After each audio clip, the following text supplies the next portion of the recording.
Your phone buzzes. You get a message. Bad news. Or maybe not even bad, just unclear. Something you have to deal with. Everything stops. That thing is now your entire world. You're thinking about it, running through scenarios, trying to solve it, trying to understand it. Hours pass. The thing gets resolved. Or it doesn't. It becomes tomorrow's problem. But here's what matters. You're still in it. Even after it's over, even after it's dealt with, your mind is still there. You're at dinner with people you care about. You're supposed to be enjoying this moment. But you're not. You're still in that conversation from hours ago. You're still in that problem. You're physically in one place. You're mentally nowhere. And here's the thing nobody talks about. This happens to you. It happens to me. It happens to someone in Tokyo right now, someone in Lagos, someone in Sao Paulo, someone in Dubai. Same moment, same problem, different time zones. Same experience of not being able to feel your own life while it's actually happening. This isn't about you being undisciplined. This isn't about you lacking focus or willpower. This is something much more specific. And once you understand what's happening in your brain, you can't unsee it. Your brain has one job: find what's wrong. That's it. Find the problem. Find what might hurt you. Find what you need to fix. And it's really, really good at that job. So when you're at a good dinner with good people, eating good food, your brain isn't celebrating, it's scanning. One person makes a comment that lands wrong. Maybe it was just a tone. Maybe you misinterpreted it. But your brain found it. That's the threat. That's what matters now. The good moments, they disappear instantly. The food was great, but you didn't notice. The conversation was actually interesting, but you weren't there. But that one moment, that one comment, that becomes a movie you can't stop watching. You replay it 5 times, 10 times, 20 times. You imagine how they meant it. You imagine what they think of you now. You imagine what you should have said. Your brain keeps playing it because your brain thinks if it watches it enough times, figures it out enough times, it can prevent it from happening again. Here's a simple example. You're in a job interview. 95% of it goes great. You're articulate. You're impressive. They like you. But there's one moment. You stumble on a question. You pause too long. It was maybe 3 seconds. Maybe nobody even noticed. Doesn't matter. Your brain noticed. So you spend all week replaying those 3 seconds. That's the thing that sticks. That's the thing you're living in. The 95%? Invisible. Your brain isn't broken. It's just built to find problems. In a world where problems could kill you, that was useful. Now you're sitting in safety eating good food, and your brain is still hunting for threats. And threats feel real. Bad feelings feel real.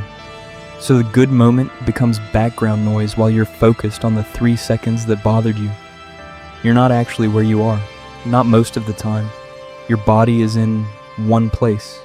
Your attention is in 3 others. You're walking through nature. It's beautiful. It's peaceful. You're supposed to be relaxing. But your mind jumps to something someone said 3 years ago. Just pops into your head. That conversation you had. That thing you said that was weird. Suddenly you're embarrassed about something that happened years ago. Your mind is pulling you back in time. Then it jumps to next month. You're thinking about a deadline, or a trip you're taking, or something you're worried about. So now you're not even in nature anymore. You're mentally in tomorrow or 3 months from now, running through scenarios. Your body is in a beautiful moment. Your mind is somewhere else entirely. And you're not even aware of it until later when you realize, I just walked through that whole place and I don't remember any of it. This happens in conversations too. Someone you care about is talking to you. They're sharing something. And you're not listening. You're already planning what you're going to say. You're already formulating your response. You're already thinking about what you'll say next. So you're not actually with them. You're in your own head, rehearsing. And they can feel it. They know you're not really there. Or you're in bed at night trying to sleep, and your mind is running through tomorrow. You're imagining conversations that haven't happened. You're preparing arguments that you'll probably never have. You're running disaster scenarios, things that are completely made up. And your body is stressed. Your nervous system is activated. You're lying in bed safe and warm, but your mind is somewhere dangerous. Somewhere that doesn't exist yet, so you can't sleep. And you can't relax in the actual moment. the one that's real, becomes invisible. Here's what most people don't realize. You're suffering things that aren't real. Before a social event, you imagine all the ways it could go wrong. You rehearse rejection. You imagine people judging you. You run through worst-case scenarios, and you feel all of it. The anxiety, the shame, the embarrassment. You're paying the emotional price for something that hasn't happened, and probably won't. Then the event actually happens, and often it goes fine, or better than fine, but you can't feel the good part because your mind is still stuck in the imaginary rejection from before, so you suffer twice, once in your head, once in reality, and usually the suffering in your head is the bigger one. Same thing with the past. Something awkward happens, or you say something weird, or you misread a social situation. The moment ends, it's over, it happened, it's done, but your mind keeps playing it. You replay it that night, you replay it the next day. Days later, out of nowhere, it pops back into your head and you feel the same embarrassment you felt when it actually happened. Except it's not happening anymore. You're the one bringing it back. You're the one making it real again. A relationship ends. It's done. But for months, your mind is stuck in it. You keep replaying moments. You keep thinking about what you should have said, what you could have done differently. You're living in a dead relationship while the actual present moment is happening around you. Your mind is treating the past like it's still real, still happening. Here's the thing, the past happened, but it's not happening now. It exists only in your memory, in your mind. The future hasn't happened. It exists only in your imagination, but your feelings treat them like they're real right now, like they're actually happening. So you're suffering things that aren't actually present. And meanwhile, the one moment that actually exists, the one that's actually real, is passing you by while you're stuck in a story. You finally get the thing you've been wanting. You've been thinking about it for months, maybe years. You finally get it. And you feel amazing for a week, maybe 2 weeks. You're excited. It's new. It's what you wanted. And then something weird happens.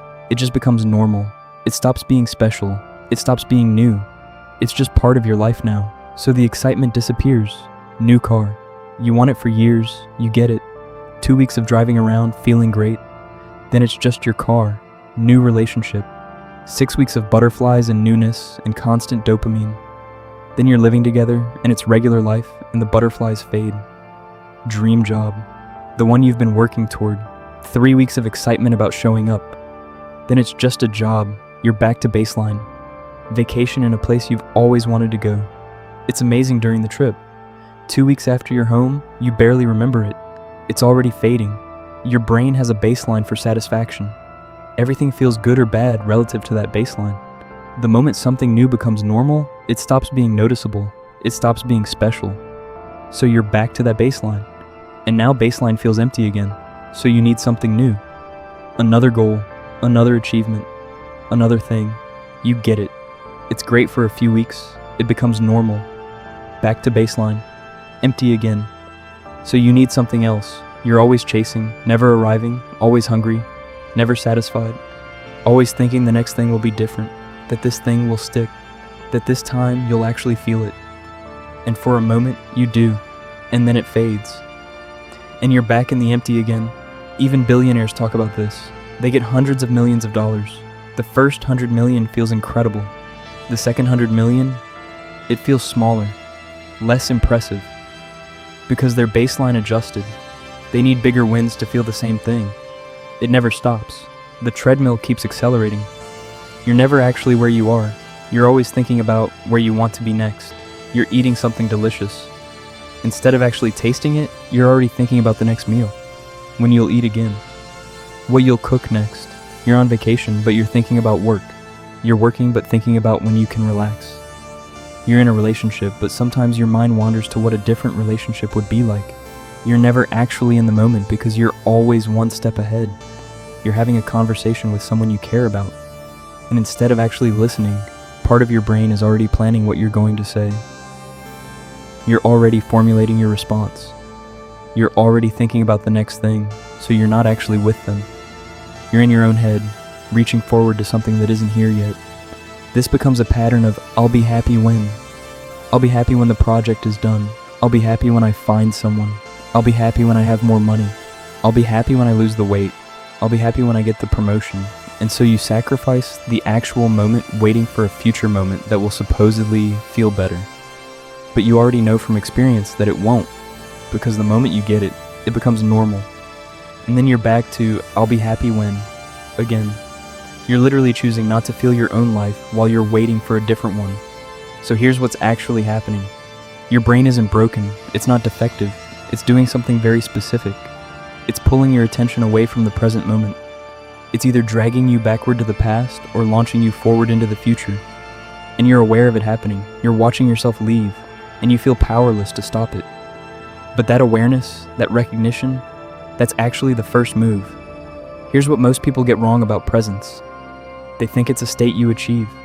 They think it's peace. They think it's bliss. They think if you meditate long enough, or breathe right, or practice hard enough, you'll finally arrive at this calm, present state. That's not what presence is. Presence is just noticing. That's it.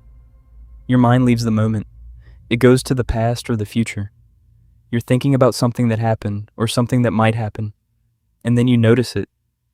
You catch yourself. You become aware that your mind has gone somewhere else.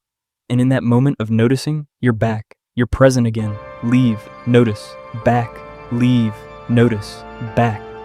That's the cycle. That's what presence is. It's not some permanent state where you never leave the moment. It's the ability to notice when you've left and come back. And you do that, and you do it again, and you do it again. The present moment is just what's happening right now. Your actual life. Not your imagination of your life. Not your memory of your life. Just what's actually here. And the only thing standing between you and it is your mind insisting that somewhere else is more important, that the past matters more, that the future is more real. That's it. You're not broken. You're not undisciplined. You're just caught in a pattern that every human being experiences. And the first step out isn't fixing something. It's recognizing that your mind is doing this. It's seeing the pattern. Because once you see it, you can't unsee it. And once you can't unsee it, you're already different. In the next video, we're going deep into what actually works. Not meditation apps, not breathing exercises, not the stuff everybody recommends that half works for a day, and then you're back to your mind hijacking you. The actual mechanisms that people use, athletes use, performers use, people who are actually present use. The real tools. Subscribe if you want to understand why your brain does this, and how to work with it instead of fighting it.